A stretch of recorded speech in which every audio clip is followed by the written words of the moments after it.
Sleep study generally उन लोगों की जाती है जिनको खर्राटे बहुत ज़्यादा आते हैं, क्योंकि अगर आपको खर्राटे आते हैं तो ये माना जाता है कि आपको ऑब्स्ट्रक्टिव स्लीप एपनिया है, यानी कि आपको सांस रुकने की बीमारी है और ये जानलेवा भी हो सकती है।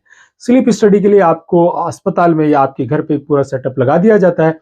सारी रात आपकी स्लीप का पैटर्न, आपकी बॉडी एक्टिविटी, आपकी ब्रेन की एक्टिविटी, आपके ब्लड के अंदर कितना ऑक्सीजन है, वो सारी चीजें देखी जाती है। अगर आपको स्लीप एपनिया डायग्नोस होता है तो फिर आपको कुछ प्रेशराइज्ड एयर मास्क दे दिए जाते हैं या सीपैप दे दिया जाता है, जिससे आपकी खर्राटे की दिक्कत जाती रहती है। उसके अलावा और भी बहुत सारे साधन होते हैं। अगर आपको नॉन ऑब्स्ट्रक्टिव स्लीप एपनिया है तो उसमें कुछ क्लिप्स भी आते हैं, कुछ वेसोडायलेटर्स भी आते हैं, जो आपके खर्राटे को दूर करने में मदद करते हैं। Thank you.